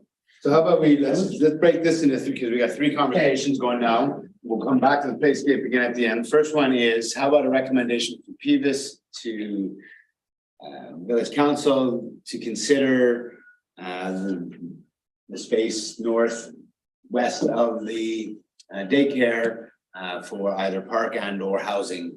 So it's just a consideration. We'll take that, allows us to take that to council just to have that conversation. So how about a motion to that effect? I'll make that motion. Mac, second by Director Kennett. Any discussion? Opposed, motion carries. In terms of the school district, this is a conversation we've had a number of times here. We've had it at council, and I agree. We've let it go a while, and understanding. There's a few moving parts to how we work with the school district as partners on some of the school and recreation.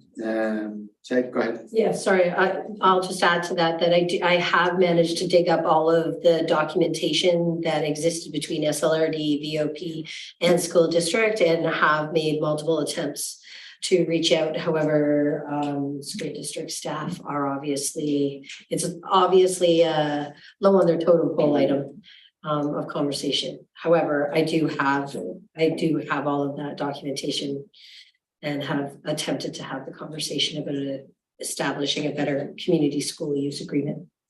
So I'm thinking maybe a motion to recommend to VOP council to call a meeting that would include yourselves with the school district to discuss recreational use of facilities and partnerships. I'm going to keep it sort of general. Yeah, I'll make that motion. Can I just comment on?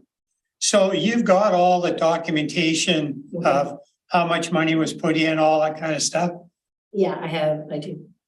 Yeah. And you've read that? Okay, so I never have, I don't know if you have, but we need to see that documentation.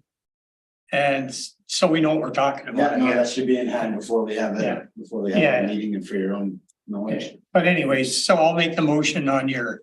Okay, second. Dr. Kennedy, any opposed or any discussion? Opposed, motion carries. There's some good thoughts there. Again, I don't think that's going to answer our playscape decision at this point. So what do we want to do there? Yeah, I'm gonna move option one. And you can take it back to council and have another discussion with them, I guess. But I just think that that's a better use of the land, and you're not crowding it all together. And I think you need to think about the people that live in that complex there, about pushing everything up against their back door. You know, they might want to sit on their deck and actually have a look around. So anyways. So moved by Director Mack, is there a seconder? Is that second? or- I'd just like to make one comment that this option one is sort of up in the corner, right? In that area there, and it's not No. going to be, Option is one that is gonna down. be right by the radius then, option? Right, one? this. No, option two is by radius. Option one is Yeah, down by. I'm for option one. Did you have? Yeah, I'm just getting that in my, Yeah, so option one is by the parking lot. Yeah. Behind the real estate and the Mount Creek Coffee Co., that parking lot there. Right? that's option one. Yeah, so it starts behind there and it kind of comes down towards the trail. If you look on your map there, it comes down towards the trail near the sidewalk. Like heading towards the sidewalk. It's not the side radius. Not beside Okay. radius. Option two is up in the far corner next to radius. Yeah. Behind the spray park next to radius is Yeah. option two. Okay, Okay, thank you. Through the chair, just a reminder to the committee is that the recreation assets on those lands are for a PVUS decision to be recommended to the board. So all of the decisions regarding that space do actually come down to this committee, and the recommendations go to the board. So while village council is having great input, that's really important, but just a gentle reminder to the committee, the flow of the delegated authority through this committee to the regional board. yeah, recognize that. Around What I'm trying to recreation. avoid is I want them as informed as possible in making the motion and it's gonna go back to council, so we could send it to the board right now. But I would like to avoid going to the board and then coming back to PVUS and then going to council and then going back to PVUS. So my thought is. I would go back to council first and then. Keep the chain moving. Okay, so seconding, I'll second that, option yes. one. Any other discussion? Director Ramsden, you good over there? Okay, I'll call the question. Any opposed? Motion carries. Thanks, Christine. Appreciate it. Okay, we're on 8.5, 2023 second quarter financials. What be this? Assuming Director LaFrance is joining in.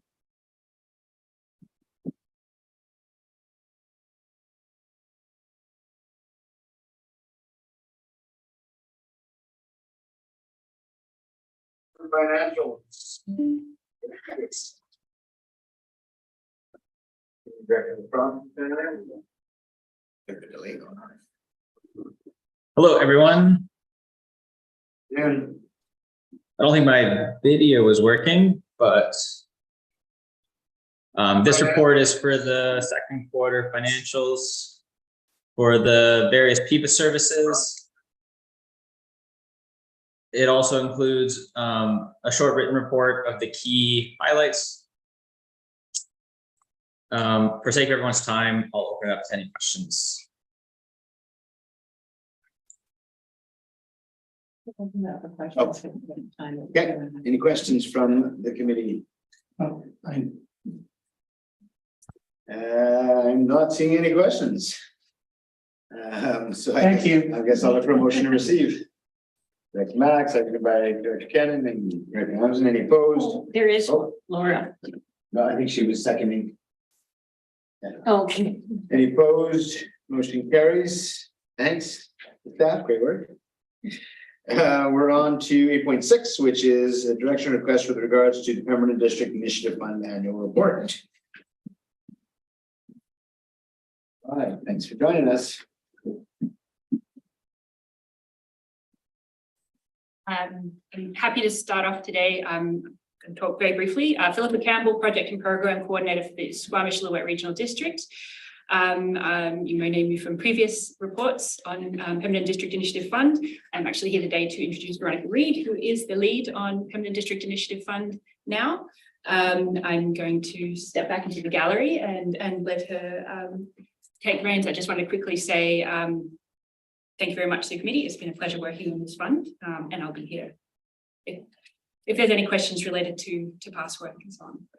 Well, this must have been a hard file to let go of, eh? I mean, I hope I can still come and see Dolores. Yeah, of course it is. It's a really important file, and amazing person to take it forward. So, Well, thanks for all your work on it. You did a lot of work getting us here and we appreciate it. So thank you. And I'm sure Veronica will drive us well. So. All yours. So Veronica, the project and program coordinator. So today's report, pretty simple, nothing too crazy. We have 4 new applicants for 2024 intake. We had 3 presentations today due to the policy change where they don't have to present if it's under $5,000. So there's also the Pemberton Child Care Society in the applications for their Christmas bazaar. And we've also set the fee waiver at the same amount, even though it wasn't used last year, just based on previous years, that amount was determined, and we expect a bit more uptake as it's a new program. Yeah, if you have any questions on the report. Thank you. You know, as we get these requests at this time of year, you know, just for a refresher, you know, we have the ability, I suppose, to pass them one at a time, or is the idea that we sort of collect them over the next couple of meetings as they come in, and then we're able to look at our budget and our allocations as a whole? Is that sort of how we're considering approaching this? Well, this one for the long-term funding has a specific deadline, so they have to apply by October 15th. And then we bring it to the PVUS, right? A one-time funding can be done anytime in the year though. We can like gather those in sections, if that's easier as well.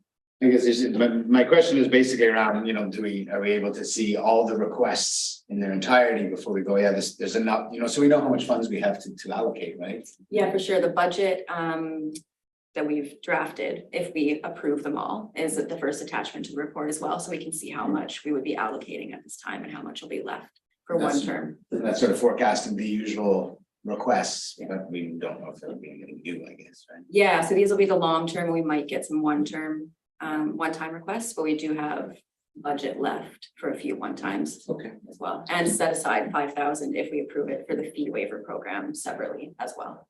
That's that amount. Yeah, I guess that's the same question I wanted to ask was, if we were to fund these as requested, do we have the money to do it? Absolutely, And and we have money left in each fund as well. And we still for will people have to some money left. Yeah, for people to apply. The requisition did go up for 2023, so I think there's discussion about that last year, and it did go up 10,000 in the economic fund and 15 in the arts recreation fund. So there's room this year. Yeah.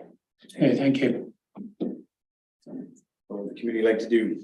So could we pass these 4 now and then wait for the next ones to come in? That was sort of what I was trying to wrap my head around too, you know, is that. If we've got the funding to do it, then I would move we do it. And then, Right now, we're not expecting any new ones. okay, This is, we put out an ad, we had a call, we had submissions, and then the deadline. I mean, of course, if there was something, I think there's an exception in the policy that the committee can, by resolution, make changes or additions. But at this point, this is what we have. We would just be waiting on one-offs if they come in. So we have enough funding and you can pass these if you so choose. okay, well, I'll make a motion to pass it as presented. These 4 funding requests as presented. Okay, moved by Director Mack, seconded. Director Kennett for the discussion. The opposed. Carries. Thanks. The fee waiver, sorry. Oh, yeah. Fee waiver is separate, that's a separate motion. Yeah. Okay. So $5,000 was allocated to the fee waiver, and staff feels that that's a sufficient amount to cover. Yeah, and us it'll for the year. roll over into the fund next year if it's not used. Okay, and somebody like to make the motion for 5,000 in. Yeah, I'll move that. Fee waiver, Director Mack, seconded by Kenneth, opposed. Carries. Thanks. Okay, we're on 8.7, this is regarding the 2024 PVUS committee meeting calendar. Ms. Belson. Thank you. Good afternoon. I'm Sue Director of Legislative and Corporate Services. The report before you is requesting a decision on the 2024 meeting schedule for PVUS committee. The dates presented are based on what was previously done in the past couple of years. I know there was talk about streamlining the meetings. So the ones that you see outlined here, which are 6 meetings throughout the year, are based on our past practice.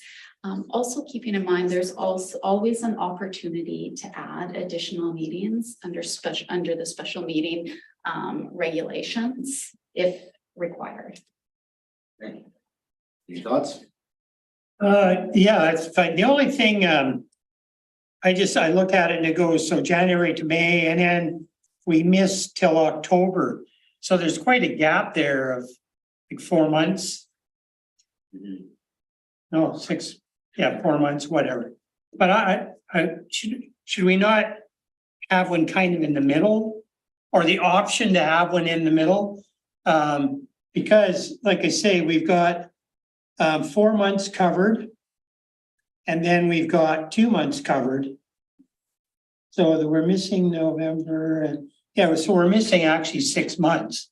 Yeah, I mean, they're definitely heavier on one end for budget reasons. For budget stuff, yeah, absolutely. Does staff want to comment on the early, end of summer, early fall? Yeah. Those thoughts on it? Through the chair, I think in the past when we did have like an April and a June meeting in the past, they were often canceled.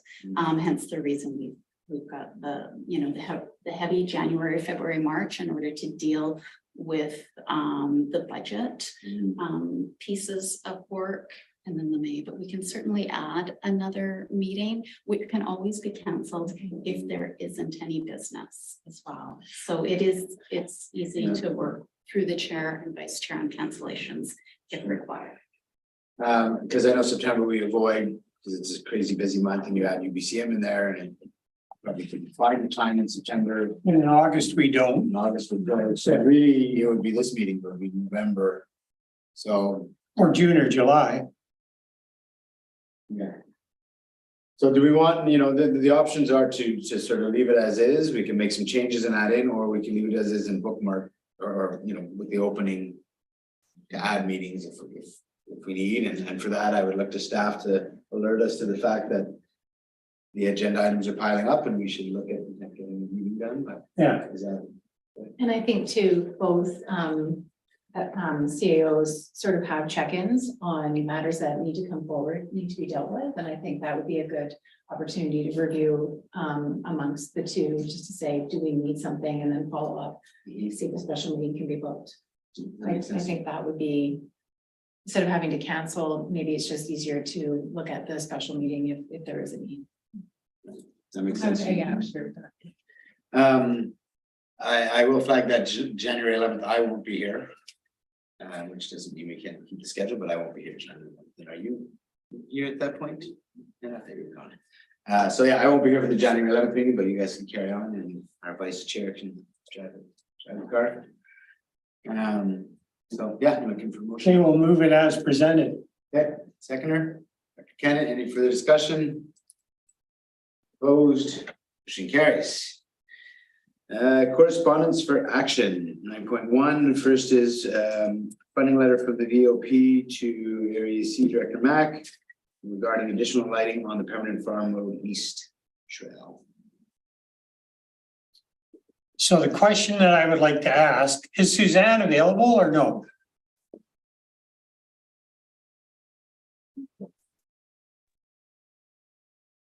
Hi, yes. Can I use whatever they're called funds for this community gas tax, works funds, whatever they are? The money that I apparently have to spend. The Area C Community Works Fund, that could be used for any infrastructure purposes, usually for our own services. If it's not within our service area, then we'd have to have an agreement with whoever owns that infrastructure to use that Community Works Fund. Okay, well, this is part of our friendship trail, which we're kind of partnered on. So that money can be used for this. I don't have it in front of me, but if it's for infrastructure, yes. Yes. If it's not repairs, No, it's it can be used. infrastructure. Yeah, okay. Brand new Okay, then infrastructure I for will sure. move that money come out of whatever it's called, fund to cover that 95,000. Okay, so we'll bring that back to you. So I think it has to be recommended to the board, right? Because the board has the authority for the community works fund, but we'll also bring that, community works fund worksheet and fill it out and bring that to the EAD as well, just to follow the policy. Okay, perfect. Thank you. So moved by Director Mack, seconded by Director Kenneth. Further discussion? Opposed? Motion carries. And the last item of business is regarding the permanent district visitor center and Sandy dump status. Staff want to lead that or? I can start, and obviously you might have some additional things. I think you discussed this at your council meeting. I think this has been an issue that's been ongoing for some time. Once there was discussion that they wanted to develop this particular piece of property, it's the old main road site on Highway 99. And so both the visitor information center and the Sandy dump are at that location. The Sandy dump is sort of more of a holding tank type operation, but they do have plans to use the whole site. So at this point, I believe I know the chamber is quite concerned about trying to find another location for this. The Sandy dump in particular, there was sort of a makeshift one. I think it was very much used at it's the co-op now where the McDonald's is. It's out the front. I think it's very easy to get larger RVs, et cetera, in there. And so they're just trying to make sure that this important amenity, we see a lot of visitors come through this area and using that Sandy dump area. I think it was a good initiative for them to also start charging for a little bit of revenue generation because it does have expenses. So they put a lot of work into that over the last number of years. And so just looking for solutions from both the SLRD and the village on what we can do to relocate it, find another spot. And so to add to that a little bit, the director from the chamber sent out up to all of our jurisdictions. We had a conversation in council. We're not necessarily, we can brainstorm a bit here. We're not necessarily looking for the perfect solution right here and now. The idea is let's get all the appropriate people in the appropriate jurisdictions thinking about this to see if we can come up with a new location. From the village's standpoint, we thought of our new transit hub. We feel that might be not the best location for it from a circulation point of view. Now we're bringing the RVs right through town from the schools. There's a lot of challenges with that spot. It's designated for other uses. But just to give you an idea of some of the things that we've considered, that was one of the ones that came up. Perhaps on that main road site as things get developed, there could be a request to the developers to see if there's potential to include that in the space. I'm pretty sure Lillooet Nation has been approached to consider the Chevron as a potential spot. I was talking to somebody the other day, just yesterday, actually, they suggested that there was an appetite at the trailer park, the Underhill Trailer Park, that there was space there. I hadn't considered that. That's private land. I don't know how that would work. But I'm just saying this is sort of a process of brainstorming to figure out if there's anything on any of our lands that could work. Yeah. Go ahead. I could also add that, and I know that Ms. Langman had looked into this, but there is a defunct Sandy dump site, we understand, at the current co-op location. That may be reinvigorated if there was further support, maybe financial support to help with that initiative, but. Yeah, it is a tight space to get in a little bit for our. Yeah, horrible. Yeah, it's too bad because it had been, Director Mack, then Director Ramsden, and I think Ken as well. So back when I worked for the village as the works manager and other things, but there's a piece of property between the canal and the lodge that used to be an old cart lock. The one that belongs to the Dendoffs? Yeah, on the right hand side. And I'll be careful not to go into in-camera items. I have had a conversation with him about that. Well, I had a conversation with his dad back in the day. And his dad was willing to lease that piece of land to the village, the regional district, whoever, for $1 a year for 10 years. And then, of course, his dad passed away. And in the meantime, there was old fuel tanks in there. They've taken them all out, remediated the land, backfilled it, all that stuff. So they still own that piece of property. And I think that it would be to our advantage to have a really good discussion with Joanne and Dave, because that's a perfect location.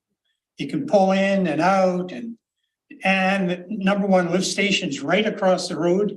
So hooking up to sewer is not a big deal. Yeah, anyways. I had a conversation a few months ago about it with the owner, and there was some openness to accommodating it, but mostly only like on a short-term basis. Yeah. So I don't know that it would be a permanent solution, but maybe there might. Well, if we could get a 10-year lease.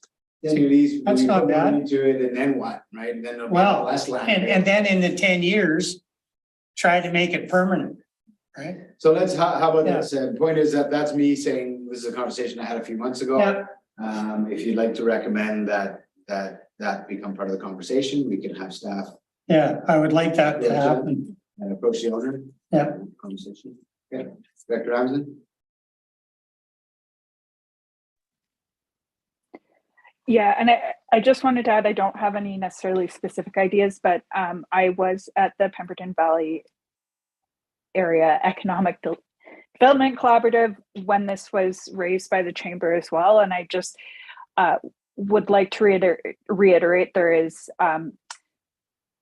they've now been told essentially that as of October of next year, it's going to be decommissioned. So I think there's now an added urgency, and they've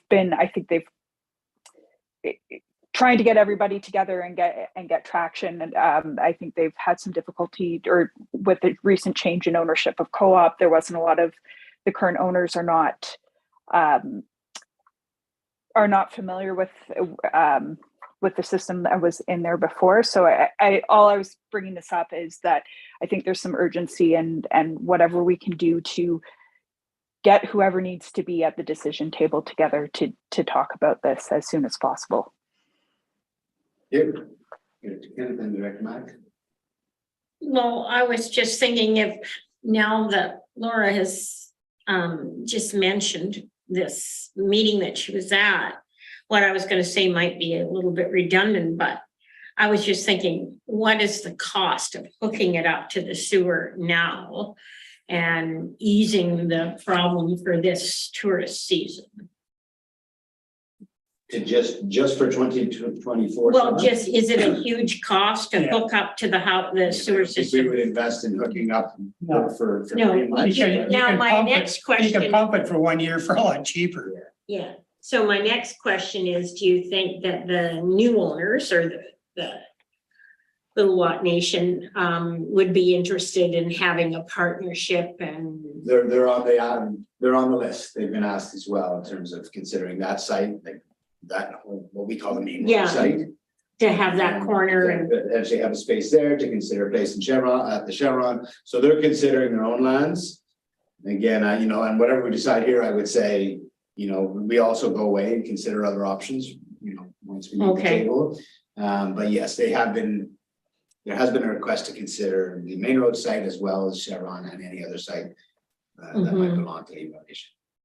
Is there a way to upgrade the current pump system that they've got there? Or? I don't think that's not the issue. The issue right now is finding a next spot for. We will get through the 2024 summer season. That's not the concern from the chamber. The concern is what happens in October 2024. Where are we going next? Yeah. And next time we do it, ideally it's hooked up to sewer, so we don't have freezing issues and that sort of thing. And it could potentially be a 12-month service. Right now it's not, because it needs to be pumped and it freezes. So whether it gets hooked up to sewer will depend on where it ends up being and costs and all that sort of thing. Right now, it's all about the location. So what we really is the nut we're trying to crack is, where does it go after October 2023? I thought the tenure of the letter was that they were concerned about the vandalism and worried about what they're gonna do with They were just with bringing their to light pump some of system. some of the issues and or challenges they've had with it in its current form. So as we Mhm. consider a new location, ideally it's hooked up to sewer, so they don't deal with the freezing issues they deal with. Ideally, and because we close it a few months a year because of the freezing issue, we end up with some vandalism. So they were just basically spelling out, this is how the operation works and some of the challenges that we have now. And so as we consider another location, keep these challenges in mind. So ideally, they're not repeated. But right now, the biggest thing that the chamber is bringing to our attention is in less than a year, they don't have a home for it. And they would like all of us in all of our jurisdictions to consider where we might be able to house it. So that's sort of the step we're at right now.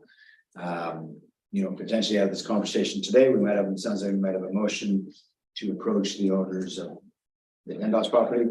And then again, anything else that might come from your brains in the next little while on this, we could put on the table, but that's sort of what we're at now. Well, I'll second that motion to approach.